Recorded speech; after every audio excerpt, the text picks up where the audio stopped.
मध्ये इथे गती आणि चित्र घटते इतके अनर्थ फक्त एक अविद्या करते असे सांगणारे क्रांतीसूर्य महात्मा फुले ज्या माऊलीमुळे आज माझ्या आई बहिणी इथं उपस्थित आहेत अशा स्त्री शिक्षणाच्या जनक, स्त्री शिक्षणाच्या प्रणेत्या ज्ञानदेवी क्रांतिज्योती सावित्रीबाई फुले आज हा देश कोणत्याही प्रकारच्या धर्मावर चालत नसून हा देश संविधानावर चालतो असा संविधान या देशाला बहाल करणारे विश्व बोधिसत्व डॉक्टर बाबासाहेब आंबेडकर हिंदू कहे मोई राम प्यारा, तुर्क कहे मोई रहमाना, आपस में लोग लड़ी लड़ी मुळे मरम न कोहू जाना।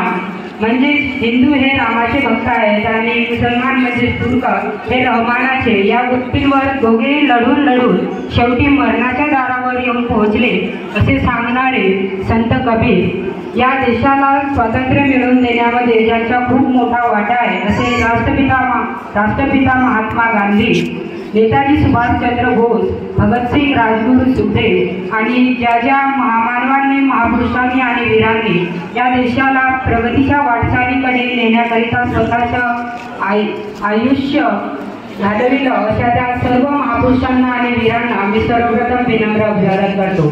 त्याचप्रमाणे आजच्या या कार्यक्रमासाठी उपस्थित सर्व मान्यवर आणि त्याचप्रमाणे बंधू आणि भगिनींनो, आज स्वातंत्र्य दिन म्हटलं की आपल्या सर्वांना एक कॉमन वर्ड ऐकायला मिळतो तो म्हणजे राष्ट्रभक्ती।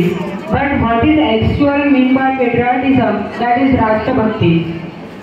खरं तर 350 वर्षापूर्वी जेव्हा छत्रपती शिवाजी महाराजांनी या देशामध्ये लोककल्याणकारी राज्य निर्माण केलं होतं ती खरी राष्ट्रभक्ती होती। किंवा या देशाला 150 वर्षांपूर्वी स्वातंत्र्य मिळवून देण्याकरिता ज्या क्रांतिकारकांनी आपल्या आहुती दिली ती खरी राष्ट्रभक्ती होती। परंतु आज आपण बघतो की 15 ऑगस्ट आणि 26 जानेवारी फक्त या 2 दिवशी आपल्याला राष्ट्रभक्ती ऐकायला मिळतो, पण ही एका दिवसाची खरी राष्ट्रभक्ती नाही।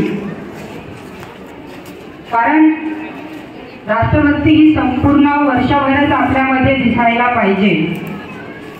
आज आपण बघतो की आपल्या देशामध्ये जातीमध्ये आणि धर्मांमध्ये दंगली होत असतात आणि या दंगलींमध्ये आपल्या देशाच्या संपत्तींच्या जसे की रेल्वे स्थानक, बसस्थानक यांचा ऱ्हास होत असतो।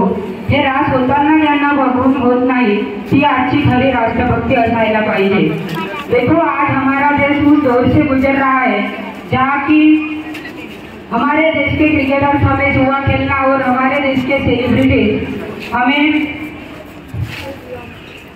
सेलिब्रिटीज हमें पान मसाला खाना सिखा रहे हैं। क्या ये राष्ट्रभक्ति है? नहीं।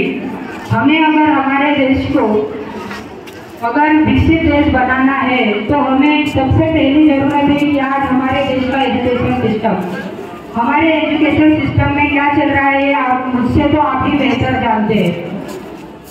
क्योंकि we know that education is the most powerful weapon which we can use to change the world। यावरून मला बाबासाहेबांचे एक वाक्य आठवते की बाबासाहेबांनी म्हटलं होतं की जिस दिन इन मंदिरों के बाहर लगने वाली भीड़ जिस दिन ग्रंथालय की तरफ बढ़ेगी उस दिन मेरे देश को महाशक्ति बनने से दुनिया की कोई ताकत नहीं रोक सकती। और इतना कहकर ही मैं अपने 2 शब्दों को यहीं पर विराम देता हूँ। आओ मिलकर देश का सम्मान करें, शहीदों की शहादत को याद करें। आओ देश का सम्मान करें, शहीदों की शहादत को याद करें। एक बार फिर से हम भारतवासी अपने राष्ट्र की कमान अपने हाथ धरे। आओ स्वतंत्र दिवस का सम्मान करें।